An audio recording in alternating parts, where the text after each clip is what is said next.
बहुत भी कभी, तो वो लोग हाथ न उठाए। जिन्होंने बिल्कुल भी नहीं बताया है तो ऐसे कोई भी एक लोग हाथ उठाइए।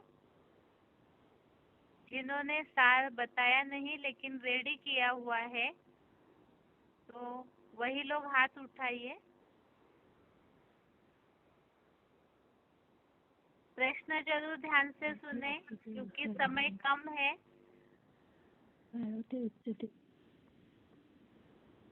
तीसरा अध्याय का सार जिन्होंने रेडी किया है तो वो लोग हाथ उठाइए केवल।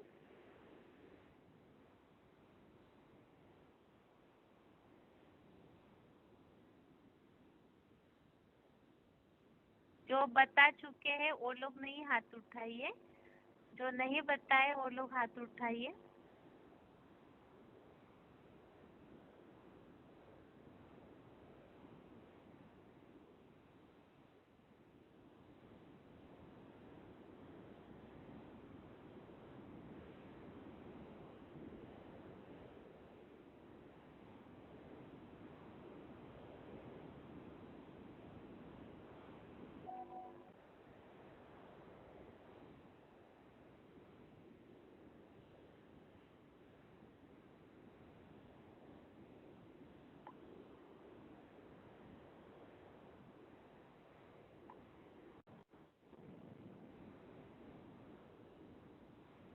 फोन अनम्यूट है किसी का?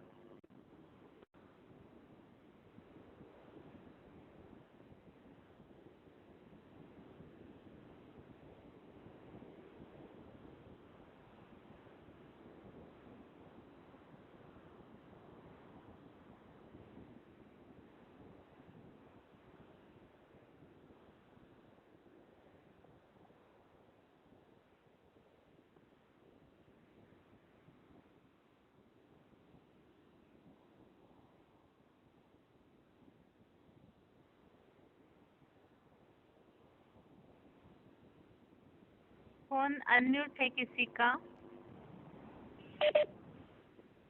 ओम शांति। ओम शांति। Roll number 2। अच्छा जी, हाँ बताइए, रोल नंबर बताइए पहले। 5902। हाँ जी। अच्छा जी, 19वें श्लोक से बताइए आप, क्योंकि समय बहुत कम है ना इसलिए। अच्छा कितनी देर लगेगी आप बताइए। हाँ, 19वें श्लोक में बोल रहे हैं कि इस कारण से कर्म की बात हो रही है ना, तो कर्म की बात में जो बोला कि भगवान और ज्ञान के लिए कैसे कर्म की आवश्यकता है, तो बोला 19वें श्लोक में बोला कि अनासक्त होकर कर्म करना है और विश्व के निर्माण के लिए। तो अनासक्त होकर जो काम करते की सेवा का कर्म करने की बात चल रही है यहाँ पे। तो उसके लिए कर्म कैसे करना है, जैसे तीसरे दिन जैसे जनक ने क्या करा था, जनक कर्म करते हुए अपनी जीवन मुक्ति को किया। इक्कीसवें श्लोक में बोला कि दुनिया शिव बाबा है, वो जैसा आचरण करता है वैसे ही दूसरे लोग भी आचरण करते हैं, जैसे भगवान कर्म करते हैं। भगवान के लिए कुछ भी नहीं है, फिर भी वो कर्म करते हैं, क्योंकि अगर वो कर्म नहीं करेंगे, आलस्य ही हो जाएंगे, तो दुनिया में सभी उन्हीं का मार्ग पकड़ेंगे। 24 बोला है कि अगर इस लोग ना करें, भगवान अगर वो कर्म नहीं करेंगे तो कौन सा सजा सनातन धर्म का जो सनातन धर्म है उसकी जो धारणा है वो खत्म हो जाएंगी। अब लोग कैसे कर्म करते हैं, अज्ञानी लोग तो आसक्त होकर कर्म करते हैं, लेकिन ज्ञानी होते हैं वो कोई भी कर्म में अनासक्त होते हैं, कर्म करने लगते हैं। फिर 26वें श्लोक में बोला है कि ज्ञानी है कभी भी उसका भेद नहीं करना चाहिए, जो ज्ञानी लोग होते हैं उन्हें। श्लोक में बोला है कि कोई भी है वो के द्वारा ही कर्म करता है, वाला मैं हूँ। माता जी थोड़ा खिड़की के पास कहीं जाइए आप। आपका आवाज है ना कट हो रहा है, एक वाक्य भी पूरा सुनाई नहीं दे रहा है। पर माता जी हम खिड़की के पास ही हैं। अच्छा ठीक है माता जी, बताइए। फिर 29वें श्लोक में कहा है कि प्रकृति के गुणों के आधार पे ही प्रकृति के गुणों के आधार पे ही कर्म किए जाते हैं, लेकिन मन बुद्धि जो होते हैं जिन्हें आधा ज्ञान है वो आत्मा को भूले हुए समझते हैं कि हम कर्म करते हैं। तो लोगों को जो ज्ञानी है उनको वो संपूर्ण ज्ञानी है, विचलित नहीं करना चाहिए ऐसे लोगों को। आध्यात्मिक बुद्धि से सब कर्मों को अर्पण करना चाहिए और आशाहीन ममताहीन होकर धर्म युद्ध करना है। जो भी श्रद्धावान है और विचार है का पालन करते हैं वही का बनते। फिर बोला है कि 32वें श्लोक में पूजा करने वाले हैं और जो भगवान की श्रीमत का पालन नहीं करते वो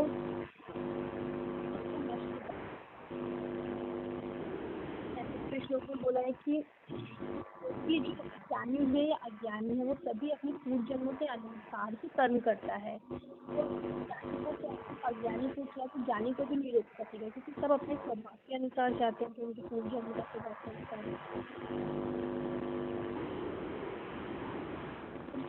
श्लोक में कहा कि इंद्रियों का राग और द्वेषी उनमें उनके उसमें नहीं आना चाहिए क्योंकि आत्मा के शक्ति क्या करना चाहिए बताया 35वें श्लोक में कि सत्संग का पालन करना चाहिए क्योंकि आत्मा का धर्म में रहना ही सबसे बड़ा धर्म है। स्वामी बोधि कृष्ण में ये जो गीता धर्म है वो बहुत खतरनाक है। तो इन दूसरे 36वें श्लोक में कि ये जो पाप है ये इच्छा पाप को कैसे होता है। 37वें श्लोक में बताया कि काम विकार जो होता है काम विकार के आधार से ही काम विकार है बहुत काम और इसकी वजह से पाप होते हैं तो इसको वैसे समझिए। इसमें बताया है कि पाप काम विकार कैसा होता है तुलना की गई है कि जैसे शीशा है शीशा जो होता है वो गंदे कर्म से मैला हो जाता है ढका रहता है। इसी तरीके से जो गर्भ होता है वो गर्भ से ढका रहता है। ऐसे ही जो ज्ञान है वो काम विकार से ढका रहता है। श्लोक में बताया है कि इस काम विकार को शक्ति और ये काम विकार ऐसा विकार है जो आपकी तरह जो मन जो होता है चंचल मन है वो हमें ज्ञान से ढका रहता है। 10 इंद्रियां हैं और मन बुद्धि है इसी काम विकार का आश्रय कामनाओं का आश्रय मनुष्य की बुद्धि होती है वो ज्ञान ही रहती है। इसलिए पहले तो इंद्रियों को नियंत्रण कर और काम विकार है उसको इंद्रियों को नियंत्रण करके ज्ञान और योग की नाशा के पापी काम विकार को अवश्य मानना। इंद्रियों से प्रबल है और इंद्रियों से प्रबल मन है लेकिन मन से भी प्रबल बुद्धि उससे भी ऊपर है। कि ऐसी बुद्धिमानों की बुद्धि शिव से योग लगा के आत्मा को करके काम विकार को मारा। ठीक है माता जी। माता जी तीसरे अध्याय का नाम क्या है? कर्मयोग। और 9वें अध्याय का नाम? राजविद्या राजगुह्य योग। ठीक है माता जी। ओम शांति। अभी आज के टेस्ट के प्रश्नों के उत्तर समझते हैं। प्रश्नों के उत्तर के पहले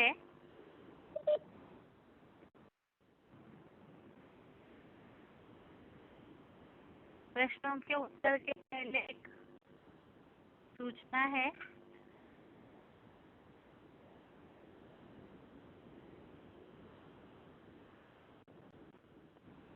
जैसे इसके पहले क्लास में भी ये बात बताई थी कि जो भी वेबएक्स ऐप के द्वारा जुड़ रहे हैं मीटिंग में, तो वो लोग अपना रोल नंबर और अपना नाम जरूर लिखिए, जिससे फ़ोन अनम्यूट करने में सुविधा होगी।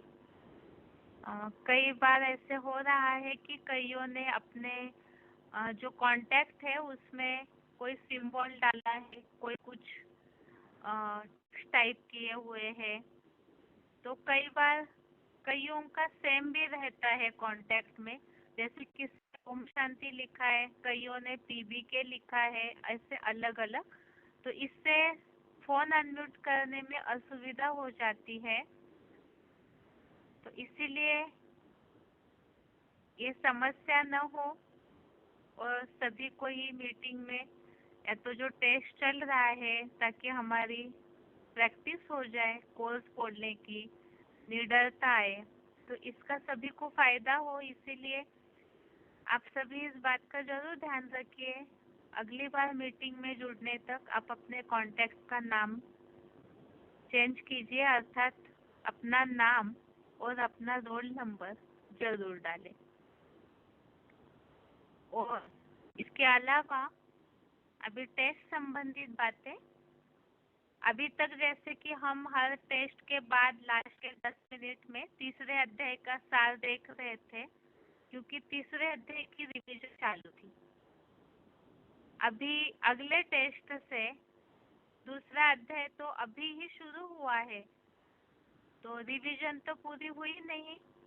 इसीलिए 9वें अध्याय के जो श्लोक अभी तक हमारे हो चुके हैं, 13 श्लोक तक, और कल जो श्लोक चलेगा 14वां, तो 14वें श्लोक तक आप सभी पढ़ कर के रखिए। जैसे जैसे 9वां अध्याय आगे बढ़ता रहेगा, तो वो श्लोक उसमें ऐड होकर के श्लोक टेस्ट के दिन लास्ट के 10 मिनट में 9वें अध्याय का साथ में समझेंगे कि कौन सा श्लोक किस प्रसंग में लागू हो सकता है। तो आप उसका पूरा अर्थ न पढ़ें, प्रयास कीजिए कि उस श्लोक में जो बोल्ड वाला अर्थ है, सिंपल अर्थ, तो उसमें जो खास बातें आई हुई है, या तो वो श्लोक खास किस प्रसंग में लागू होता है, तो इस तरह से 9वें अध्याय के सारे श्लोक पढ़ के रखें। जब तक 9वां अध्याय चल रहा है, तब तक इसी तरह से हर टेस्ट के बाद देखेंगे सार के रूप में, जब तक दूसरे अध्याय के आधे श्लोक पूरे न होते हो रिवीजन के। तब तक के लिए 9वां अध्याय साथ में ही लास्ट के 10 मिनट में रिवाइज होगा, जिससे कि 9वां अध्याय पूरा होते होते ही उसकी रिवीजन भी साथ में हो जाए। और अभी आगे आज के टेस्ट के प्रश्नों के उत्तर। 9वें अध्याय का 13वां श्लोक, श्लोक नंबर 13। इसमें प्रश्न ये पूछा था कि भगवान जो जानते हैं उनको क्या फायदा होता है या उनकी निशानी क्या है। तो इसमें एक बात तो ये बताई है कि जो भगवान को पहचानते हैं, जो लास्ट वाक्य लिखा है कि पुरुषोत्तम संगम युग में पहचान कर अव्यभिचारी मन से निश्चिंत होकर याद करते हैं। तो जो भगवान को पहचानते हैं वो निश्चिंत हो जाते हैं, निश्चिंत होकर के भगवान को याद करते हैं। दूसरा तो वो है प्राणियों के आद्य विनाशी शिव बाबा। आद्य विनाशी अर्थात यहाँ श्लोक में शब्द आया हुआ है व्यय, जिसका विनाश नहीं होता है।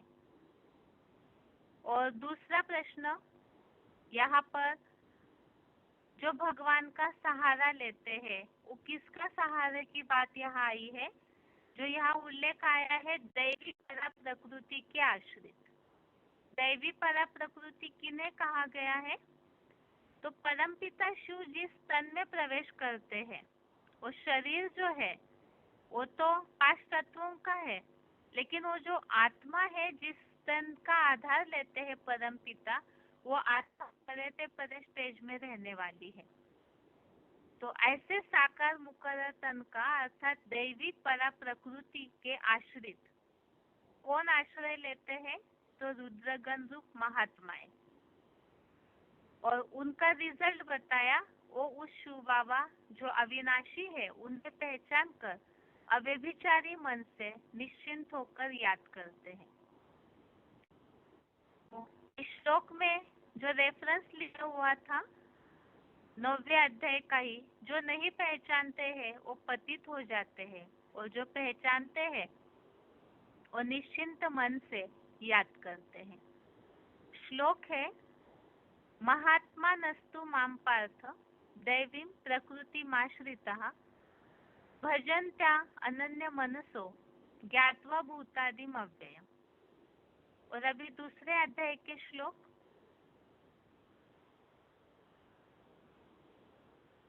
दूसरे अध्याय का नाम पूछा था 2-3 बार, सांख्य योग नाम है। तो इसी तरह से अभी तक जितने भी अध्याय पढ़े हुए हैं हमने 1 से 9 तक, वो सारे अध्याय के नाम आप जरूर याद करके रखिए, क्योंकि हर अध्याय में नाम के आधार से ही उस अध्याय पे उस विषय पर चर्चा की हुई है। जैसे राज्य विद्या राज्य गुह्य योग, तो 9वें अध्याय में राजाई प्राप्ति का रहस्य क्या है उसे हमने शुरू में पढ़ा, और उसी के लिए ही राजयोग सिखाने वाला जो है साकार, उसकी पहचान के लिए ही 9वें अध्याय में बताया है। तो इस हिसाब से वो राज्य विद्या राज्य गुह्य योग।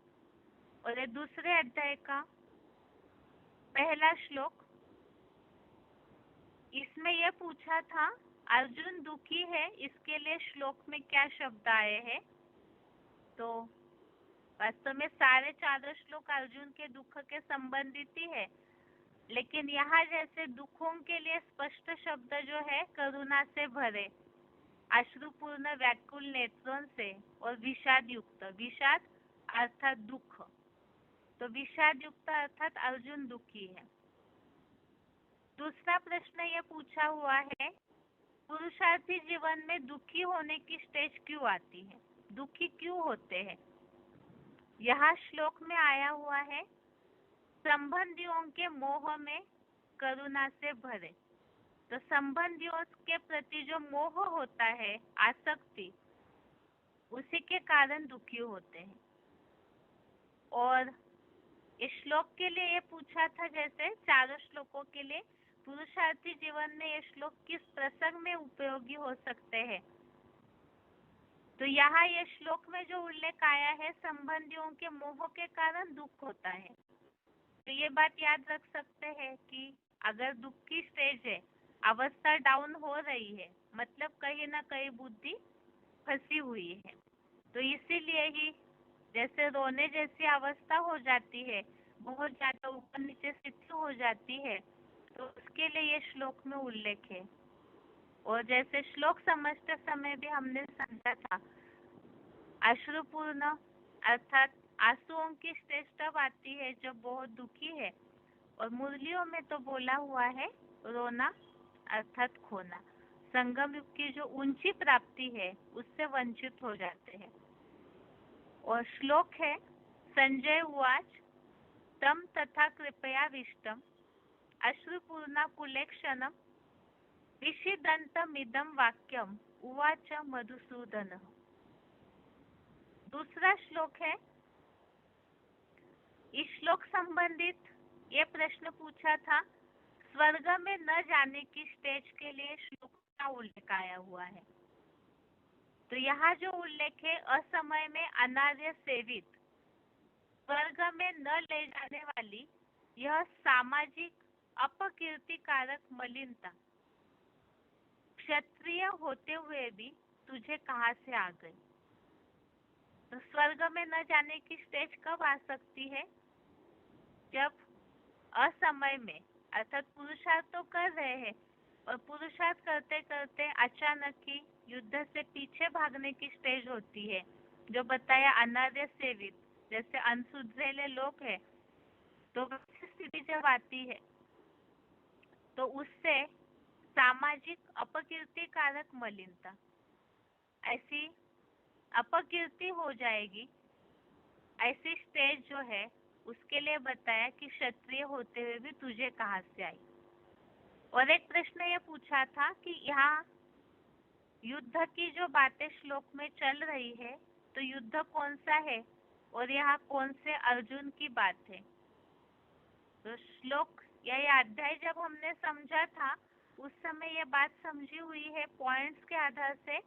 वास्तव में यहाँ कोई एक अर्जुन की बात नहीं, जो भी नंबरवार ज्ञान का अर्जन करने वाले हैं पुरुषार्थी अर्जुन, तो उन सबके लिए ही भगवत गीता है। और यहाँ पर धर्म का युद्ध है, जो चौथे श्लोक में उल्लेख है। ज्ञान के बाण है, धर्म का युद्ध है। और युद्ध किससे कर रहे हैं?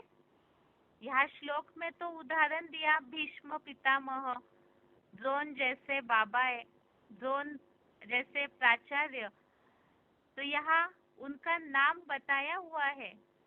लेकिन जैसे यहाँ हर एक व्यक्ति अर्जुन है, अपनी कमियों से भी युद्ध है, ये कर्म युद्ध है, धारणाओं का भी युद्ध है, जो बाबा ने मुरलियों में बोला है 5 विकारों से युद्ध है, माया से युद्ध है हमारा। और साथ में ही जो संबंधी है उनके प्रति कहीं ना कहीं आसक्ति जुड़ी है, उससे भी युद्ध है। बेसिक ब्राह्मणों की दुनिया से भी युद्ध है। और जो बाहर की दुनिया अज्ञानी है, जो अभी माया में फंसी हुई है, उनसे भी युद्ध है। तो ज्ञान अर्जन करने वाले अर्जुनों के लिए इतने प्रकार के युद्ध है। और इसके अलावा तीसरा श्लोक, इस श्लोक में यहाँ ये प्रश्न पूछा था कि कुल की प्रशंसा अर्थात कुल की बदनामी कब हो सकती है और उसके लिए क्या उल्लेख आया है। तो जहाँ भगवान ये बात अर्जुन को बता रहे हैं, नपुंसक मत बनो, ये तुम्हारे कुल की प्रशंसा के योग्य नहीं है। शुद्ध हृदय की आकस्मिक दुर्बलता को छोड़कर उठो। तो यहाँ जो मन की स्थिति दुर्बल हुई है, कमजोर हुई है, तो ऐसे समय में ही युद्ध से पीछे हटते हैं। नपुंसक बनना अर्थात यह युद्ध से पीछे हटना। वास्तव में युद्ध तो पुरुष करते हैं, और ऐसे समय में अगर ऐसी स्थिति हो जाती है, पीछे हट जाते हैं, तो उनके सामर्थ्य के पीछे, उनके सामर्थ्य के लिए ये कमजोरी की बात है। तो इसीलिए यहाँ ये बात बोली है कि नपुंसक बनो, इससे कुल की प्रशंसा के योग्य नहीं है, इसीलिए पुरुषार्थ में उठ खड़े हो जाओ। और चौथे श्लोक में अभी इसके बारे में बताया। यहाँ अर्जुन को युद्ध के लिए किससे और कैसे युद्ध करने के लिए भय लग रहा है। तो यहाँ ये भीष्म पितामह जैसे बाबा है, द्रोण आदि प्राचार्य जिनसे उन्होंने पढ़ाई पढ़ी, स्नेह लिया है, तो ऐसों से धर्म युद्ध में ज्ञान बाणों से, अर्थात जब ऐसी स्थिति आती है, जब ज्ञान की कोई बात या श्रीमत पर चलने की बात आती है, तो उस समय किसी को श्रीमत बताने में बहुत बार हिचकिचाहट हो जाती है कईयों को, विशेषकर संबंधियों के प्रति। तो ऐसों के लिए भी ये स्थिति बताई हुई है कि धर्म युद्ध से मैं ज्ञान बाणों से कटाक्ष पूर्वक अपमान से कैसे युद्ध करूंगा, क्योंकि वो बचपन से मुझे बहुत प्यार देते आ रहे हैं, सम्माननीय और पूजनीय है। तो यहाँ वास्तव में ये युद्ध कोई स्थूल बाणों का नहीं है। यहाँ ज्ञान के पॉइंट किसी को बताना ये अपमान नहीं है, लेकिन अर्जुन यहाँ पर देहभान में है, दैहिक दृष्टि से सब बातों को देख रहे हैं, तो इसीलिए उनके मन में ये बात आ रही है। अगर हम किसी को ज्ञान बताएंगे तो उनको अपमान फील होगा। लेकिन जैसे हम मुरलियों में भी समझते हैं कि यदि हम आत्मिक स्थिति में हो करके किसी को ज्ञान की कोई बात बताते हैं, तो यह अपमान की तो कोई बात नहीं। और साथ में एक प्रश्न ये पूछा था, भगवान के लिए श्लोक में क्या शब्द आए हैं और उसका अर्थ क्या है।